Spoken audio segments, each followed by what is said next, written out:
Isso aí foi uma provocação do artigo, vocês estão vendo na tela, Censura a Letras de Música, o caso MC Pose, que é um artigo publicado no site do Instituto Liberal nessa semana, mais uma vez pelo Gabriel Wilhelms. Nós repercutimos alguns textos dele no último programa, ele está de volta aqui com mais uma reflexão de um acontecimento que chamou a atenção na imprensa muito recentemente e ele não perdeu tempo, foi reagir a esse fato, que também nos dá a oportunidade de refletir sobre o problema da liberdade de expressão, essa grande questão contemporânea que, infelizmente, a gente dava como, a boa parte da nossa elite intelectual dava como um fato o respeito à liberdade de expressão no Brasil, a consagração do valor da liberdade de expressão no Brasil. O que a gente mais tem visto nos últimos anos é apenas retrocessos, são apenas reveses nesse âmbito, nessa questão que é tão importante,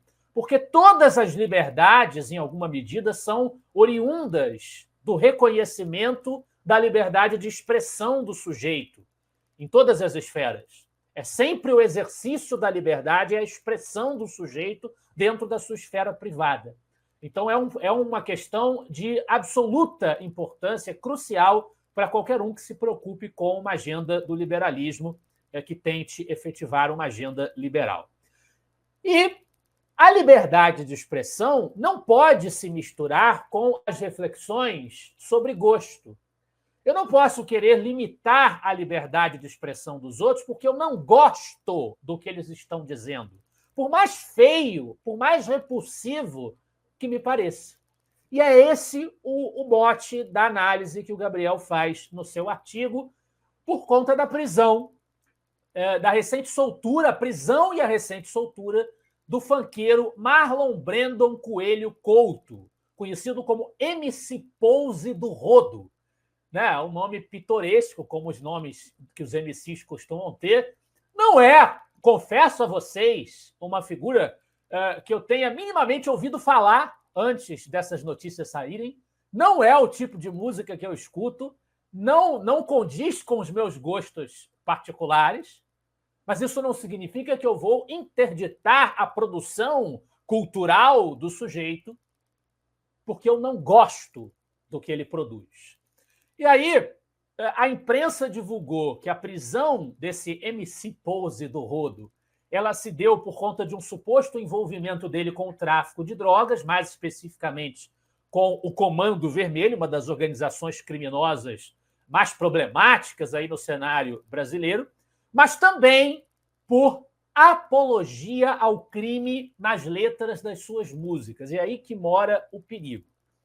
O próprio Gabriel reconhece no artigo dele, quanto à primeira imputação de crime, envolvimento com o Comando Vermelho, se for comprovado devidamente que o cantor teve esse envolvimento com o crime organizado, que é do que se trata, então que ele seja punido, que ele seja condenado por esse envolvimento com o crime organizado. Agora, a segunda imputação de que ele faz apologia ao crime nas letras dos seus funks, das suas músicas, né? De largada, diz o nosso Gabriel Wilhelms, a gente já pode considerar que é uma acusação temerária, que a gente tem que olhar com muita cautela. O secretário estadual da Polícia Civil do Rio de Janeiro, o delegado Felipe Cury, chegou a declarar, como o artigo ressalta, que as músicas desse falso artista têm um alcance incalculável. As pessoas já começam... A primeira coisa que elas vão olhar é o alcance, porque a pessoa tem reverberação do que ela faz, do que ela produz, então a gente tem que ter medo do que ela produz. Muito bem, tem maior gravidade. E muitas das vezes as músicas dele, que alcançam tanta gente, são muito mais lesivas do que um tiro de fuzil disparado por um traficante. Olha o peso da afirmação do delegado Felipe Cury. O Gabriel Wilhelms vai definir muito bem uma hipérbole típica do tempo em que nós vivemos, em que palavras são colocadas no mesmo nível, no mesmo patamar, que ações literais de disparo de arma, de violência, de agressão física, né? Até de assassinato. Não é porque um delegado está falando isso, continua a análise do Gabriel, que nós vamos considerar esse raciocínio menos estúpido. Evidentemente, é um raciocínio absurdo. Dizer que as palavras são tão perigosas quanto um tiro de fuzil é a mesma coisa que dizer que a cultura de ódio gera os atentados que acontecem no mundo, quando, na verdade, o culpado pelos atentados é o criminoso, né? Ou que os videogames que têm violência geram o ímpeto violento na sociedade, né? Ou que piadas matam, né? Como recentemente também coisa parecida com isso foi dita em relação às piadas do humorista Léo Lins. Você pode achar que são piadas de péssimo gosto ou que nem chegam ao patamar de merecerem o nome de piadas. Nós podemos fazer todo tipo de crítica ao conteúdo de que se trata, mas isso não legitima, não justifica uma penalização criminal ou até uma condenação à prisão tão robusta quanto a que o Léo Lins recebeu. Então, a questão está no mesmo âmbito do problema da liberdade de expressão hoje no Brasil, né? Também se diz, quando se trata do caso do MC Pose do Rodo, né? Mais uma vez o nome do sujeito, o delegado também diz que extrapolam e muito qualquer tipo de manifestação cultural, artística ou de qualquer tipo de liberdade de expressão, né? O delegado questionou a legitimidade da arte do MC Pose, que a gente pode odiar, a gente pode achar, com perdão da expressão, uma autêntica bosta, se a gente quiser, né? Eu não conheço as músicas dele, não é o meu estilo. Mas qual o propósito de chamar de um falso artista, né? Será que não é a pergunta que o Gabriel se faz, tirar o foco do fato de que o conteúdo da música dele é parte do motivo pelo qual ele está sendo processado, está sendo investigado, né? Está sendo preso? A música foi preso, né? A música ser boa ou má teria que ter algum impacto nessa decisão? Faz sentido que ele seja julgado pela qualidade? Nós estamos à caça de juízes para julgarem crimes ou nós estamos à caça de críticos musicais ou críticos literários? A nossa justiça, do ponto de vista do Estado, da aplicação das leis, a justiça imparcial, baseada em regras impessoais que o liberalismo defende, ela vai se fundamentar em quê? Em críticos subjetivos, por mais conhecedores que sejam da sua área, ou em regras estabelecidas pelos representantes dos cidadãos e julgadas pelo Poder Judiciário. E aí o Gabriel Wilhens comenta também essa questão da suposta apologia ao crime que as músicas do MC Pose do Rodo teriam feito, né?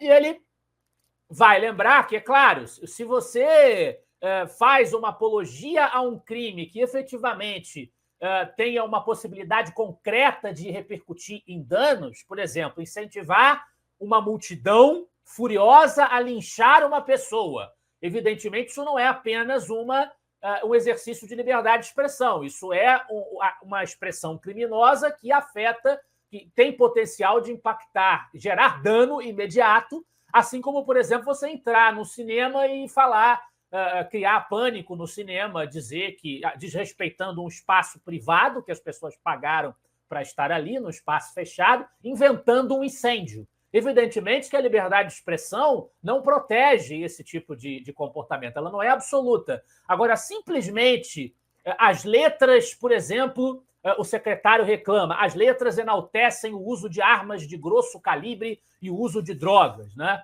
Aí o nosso Gabriel Wilhens vai se lembrar que, para além do funk propriamente dito, a gente vai ter, por exemplo, o primeiro álbum do Metallica se chama Mate Todos, né? Tem até uma música que tem um refrão dizendo procurando, procurar e destruir.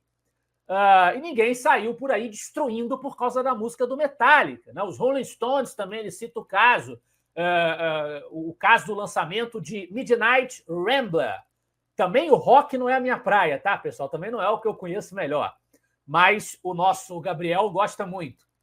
E ele fala que essa música ela é basicamente uma biografia de um serial killer. Será que os Rolling Stones incentivam o assassinato em série porque isso aparece na música deles, né?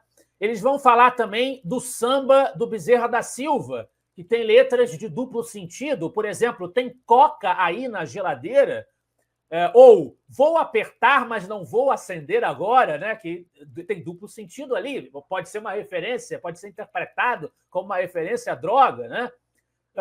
Em Bola Dividida também, Zé Cabaleiro canta: ela é uma morena sensacional, digna de um crime passional. Alguém vai cometer um crime passional porque ouviu a música do Zé Cabaleiro?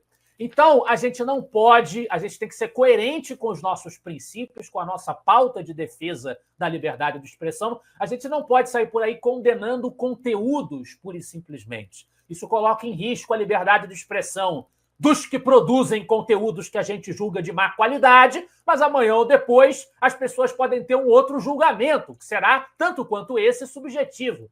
Então, a justiça não pode se basear nisso. A gente não pode sair por aí cortando conteúdos com base em argumentos tão frágeis. É o libelo em defesa da liberdade de expressão que faz o artigo do Gabriel Wilhans.